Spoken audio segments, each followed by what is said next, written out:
Imagine being the 5th seed in the Western Conference halfway through the season, trading away a good scoring guard, your best wing defender, and an unprotected first-round pick in 2029 for an indecisive enigma of a player on a 3-month contract, with a goal being to make a playoff push, just to finish the year 7-17 and intentionally lose your last chance at a play-in spot to try and save a top 10 protected pick that you still owe from a trade you made over 4 years ago for a player that you now have nothing to show for on your current roster. Welcome to the Dallas Mavericks in 2023. February 6th was the day that the Kyrie Irving trade went official for the Dallas Mavericks, and it's also the day that everything completely fell apart for this team. At the time, they were 29-26, they were 5th in the Western Conference, and now, as I mentioned earlier, after finishing the year 7-17 and intentionally losing their game against Chicago, they are out of the playoffs. Now, this is going to shock some people, but this actually isn't Kyrie Irving's fault. In reality, it's the front office and the organization itself, and also the coach. And we're going to talk about all of them, but what happened against the Bulls makes all of this so much worse. So going into the night, there was still a scenario in which Dallas could make the playoffs, and they needed to win their game against Chicago in order to do so.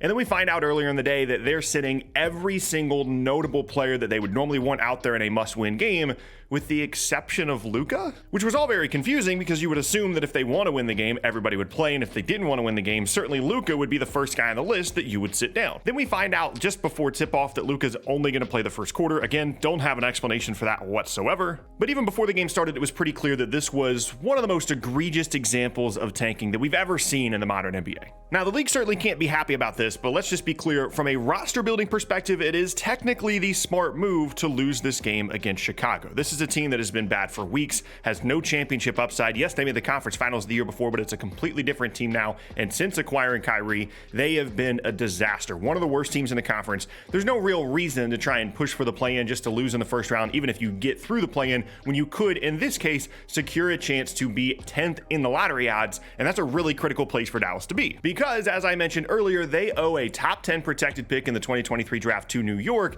as a result, as the last piece, in fact, of the Kristaps Porzingis trade. And if Dallas went on to lose that game against Chicago, they would put themselves in prime position to end up at 10th in the lottery odds. So unless a team behind them jumps all the way up into the top 4, which is unlikely, they're going to keep their pick within the top 10, also with the small chance of jumping up into the top 4 themselves. And again, from a roster building perspective, all of this makes sense. Imagine if they ended up with Victor Wembanyama or Scoot Henderson or Brandon Miller. Imagine if they ended up with a top 3 pick that they could add to this roster. It would completely change everything about the outlook that we currently have for Dallas. And just having a chance at that, as well as just having a top 10 pick in general, just by losing one game when you don't really have a chance to do anything in the postseason anyway, is absolutely the right call. But you know what else? It's also just kind of gross that that's how it went down. And during the game, you could see the confusion from their fans as to why JaVale McGee was launching threes, and also why they had a sizable lead at halftime. And then the worst case scenario comes to mind, where you actually try to lose the game and then somehow end up winning it anyway. But of course that doesn't happen. They completely screw up the last possession of the game, maybe on purpose, and now everyone's happy. But should they be? Because like I mentioned earlier, this is the worst case of tanking that we've ever seen in the modern version of the league. Like, they put in rules, they changed the lottery odds, they added the play-in tournament to prevent things exactly like this from happening. Now, yes, it's a specific set of circumstances for Dallas that allowed this to happen. If they don't owe their pick top 10 protected to the New York Knicks, then they probably don't do this. They probably do try and push for the play-in, because either way, they're going to keep their first round pick. But it's still it's just a really bad look. Because tanking typically in the NBA, and it's just ingrained in the culture of the league at this point, typically it's a young team that doesn't really have a chance of making the playoffs in the first place. Teams like the Rockets this year, teams like San Antonio, they know they're not going to be good, so they're just going to play as many young guys as they can, and they're going to try and get, top 3 lottery odds. That's generally what tanking looks like. A level above that would be the last few seasons of what Oklahoma City has done, where there is enough talent there where they probably could push for the play-in and maybe make it despite being young. And then partway through the year, they end up shutting down guys like Al Horford, or pick a veteran that OKC has shut down halfway through the year when they're kind of hovering about around 500, just to finish near the top of the lottery odds. And that generally is like the next level of tanking. But this specific version, where you have a playoff caliber team, a team that made the conference finals the year before, a team that was 5th in the West midway through the season, that made a win now move in the middle of the year to try and move up in playoff positioning and make a run in the postseason. When you have that team intentionally losing one of their last 2 games of the season so that they can get better lottery odds, that is a whole different level of tanking. It's something we've never seen before. And I'm sure this is a scenario that the league did not envision when they added new lottery odds and when they added the play-in tournament. Having a team like this that was so bad post-Kyrie trade and had the incentive to lose to keep their top 10 pick, but it feels really, really unlikely that the league is just going to let this slide. Now, like I said, this is absolutely the right call from a roster building perspective. Maybe they end up with a top pick and nobody remembers this, but this also very well could be the beginning of the end of Luka in Dallas. And again, I want to emphasize, I'm not blaming Kyrie for this. Could he have been better defensively since arriving in Dallas? Yes. Could he have had, some better offensive performances? Could he have played better alongside Luka? Absolutely. But this comes down to years and years of roster mismanagement by the Dallas Mavericks, basically from the moment that they brought in Luka. The first being the reason that they owe a top 10 pick in the first place here, and that is the Kristaps Porzingis trade, a move that at the time I really liked, ultimately has worked out about as bad as it possibly could have for them. They trade all these picks, they trade all these assets, they get KP in there, they have very limited success with him, they end up trading him away for basically nothing, and then they ended up with just some bad contracts on their roster. And just to really emphasize how bad things have been for Dallas over the last couple of seasons, we're at minute whatever of this video, and I haven't even mentioned the worst roster move that they've made in the last couple of years. That is letting an all-NBA caliber player in Jalen Brunson just walk in free agency. Now, granted, he was never going to be an all-NBA caliber player when he's playing alongside Luka, and he's borderline all-NBA now with New York, but they just let him leave for nothing. It's a team that needed a creator alongside Luka. See the Kyrie Irving trade. And they let one go in free agency just because they didn't want to pay him a little bit more money. Maybe there was no chance they were ever going to bring back Brunson in the first place, but still,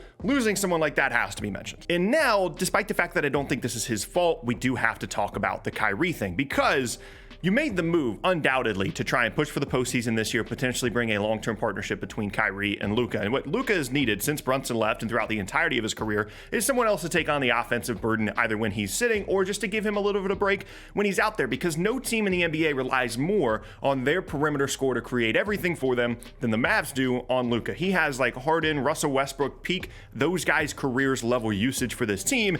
And generally speaking, that's just not good, especially in the postseason. So bringing in someone like Kyrie for the stretch run this year, as well as moving forward, the goal there was to create a dynamic partnership. And now we're looking at a scenario where this could be a complete disaster. And as talented as Kyrie is, I don't think anybody's denying that there's a reason why he wanted out of Brooklyn.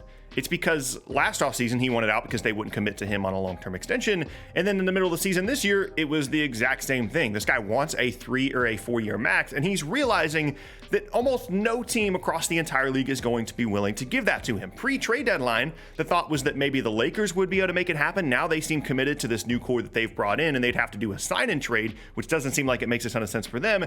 And Dallas is looking around wondering, are we the team that's going to have to end up paying Kyrie? Because I do think all of the motivation for Kyrie of any of the moves that he's made in the last 8, 9, 10 months is to try and get this long-term extension. He is undoubtedly one of the stars of the league. He's an all-NBA caliber player, and he's the only one of those guys that is in his prime still or close to it that isn't getting max contract extension offers on 3 to 4 year deals. And if Dallas really wants to try and save this, if they really want to try and go into the offseason and say, hey, look, we have a great chance of doing something significant next year, they can be the team that offers Kyrie the 3 or the 4 year max. I would be willing to bet that if no other team in the league offers him a 3 or 4 year max, he would take it and stay in Dallas. But that's also kind of a dangerous proposition as well. And no matter what they do to this roster, whether they keep Kyrie, whether they sign and trade him, whether they make some other moves, really what they need are things that they just traded away. They need a complementary player alongside Luka. They need future draft assets like the 2029 unprotected first that they traded away. And they need defense. They traded away their best wing defender in Dorian Finney-Smith. This is a team without any size in the front court, without any wing defense. And no matter what you do around Luka from an offensive perspective, you're not going to be going anywhere if you don't fix either of those things. And anytime you're in a situation like this where you have such a disappointment, and in this case for Dallas, it's even worse because it was an embarrassing disappointment at the end of the season, intentionally losing a game to miss the playoffs. Anytime that's happening and there's just bad vibes around your team, and you have a mid-20s superstar on your team, it doesn't feel like they have a lot of help. It feels like they would be having more success elsewhere. You have to be concerned about the possibility of, in this case, Luka Doncic asking his way out and wanting to go to a different team. There have been some weird rumblings over the last couple of seasons because he wasn't a huge fan of Rick Carlisle. Then they don't bring in a coach that presumably he would have wanted. Jamal Mosley ends up going to Orlando, and now they bring in Kyrie, which if we know anything about Kyrie, he knows how to drive a teammate away. And so I say all that to say, yes, from a roster building perspective, good job, Dallas. You lost the game. It was the smart thing to do in terms of getting better lottery odds. It's one of the few smart roster building things you've done over the last season and a half to 2 seasons. However, If it results in bad vibes around the team, maybe you end up with just the 10th pick in this draft. Maybe you end up getting jumped and the Knicks end up getting your pick anyway. The Kyrie thing goes poorly, whether it be this offseason or if you re-sign him into the future.